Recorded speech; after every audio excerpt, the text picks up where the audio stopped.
Jag har ingen aning om när vi nämnde det förut, men jag vet att någon gång har vi nämnt att vi tycker om filmen Marion Max. Ja. Och någon gång har Sebbe sagt att han älskar filmen Marion Max. Ja. Och det var 15 år sedan den kom ut. Ja. Och nu har den filmskaparen gjort sin nästa film. Ja. Och det är den här. Ja.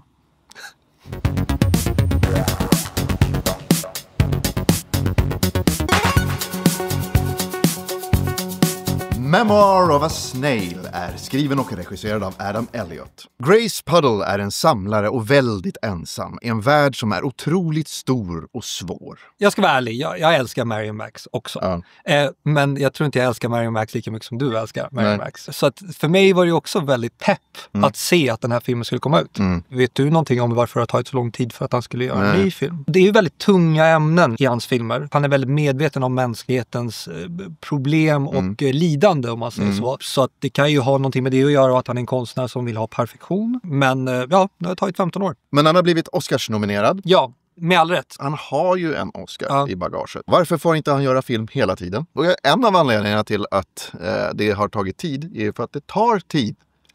Leranimation. Stop motion. Det tar väldigt lång tid. Ja.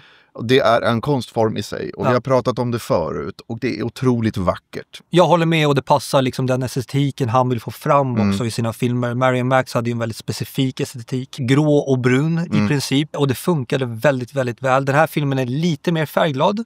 Men mer att den är lite tråkig all over the place istället. Precis. Grace Puddle har ju en tvilling som står upp för henne hela tiden och är hennes bästa vän och allting.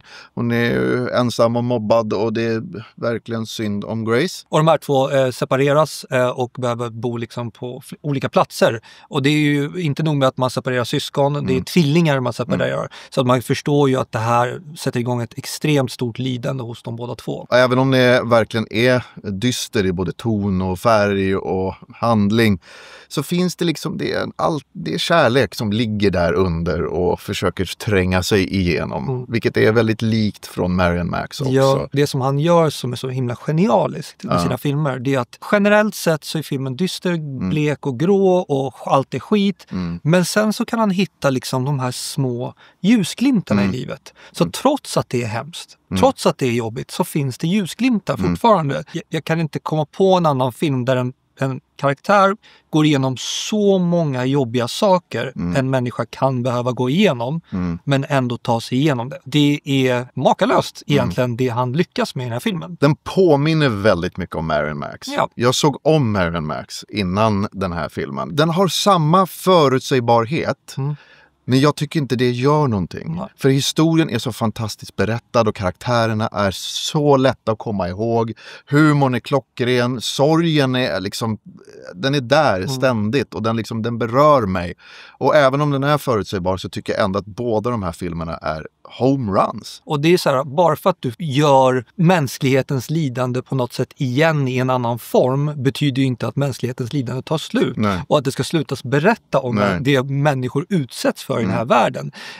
Så att det är all anledning att göra en till film med Adam Elliott. Synd bara att det har tagit 15 år på det tills du gjorde den. Ja. Det kanske behövdes. Det finns också en otrolig kontroll över den här filmen. Alltså allting är perfektion utifrån Adam Elliott. Det är människor som har det svårt. Och alla de här karaktärerna har brister. Det är de bristerna som gör dem till människor. Och till karaktärer. Och de är så otroligt vackra i sin liksom fulhet. I sin fulhet. Och det här kanske låter fel att säga, men jag njuter åt misären. Jag vill att så mycket fint ska hända de här karaktärerna. Och jag är otroligt berörd av den här filmen. Rekommendation är ju från oss båda. Ja, absolut. Det är inget snack om saker. Men skulle du rekommendera att om man inte har sett Marion Max att se den före eller efter den här filmen? Alltså jag skulle nog inte säga se båda de här filmerna i följd. Nej. För att de påminner väldigt mycket om varandra. Jag tror att du kan se de här med liksom lite mellanrum. Just på grund av att vi är så himla ofokuserade som människor, koncentrationssvårigheter och allt det här. Hellre se den här först, för den går på bio. Så gå på bio så att du kan fokusera. Och sen väntar du ett par månader och så kollar du på Marion Max.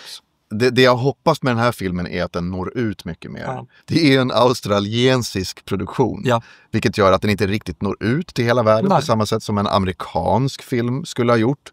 Nu går den här på bio. Och nu är den här Oscars-nominerad. Så att förmodligen så kommer det här få upp ögonen för Adam Elliott all over the world. Och förmodligen så kommer då Marion Max också få liksom en ny chans. Och för några år sedan när du och jag liksom lärde känna varandra och startade den här kanalen så spelade vi in några recensioner på prov. Bara för att liksom lära känna oss och kameran och så här. Och grejen var att vi hade några filmer vi gjorde så med. Och en av dem var Marion Max.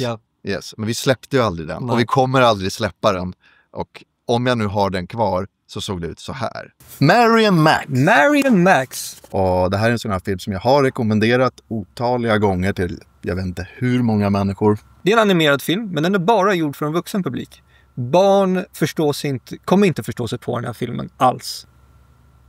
Kan ni likea och subscribe? Ja, det var illa, Sebbe.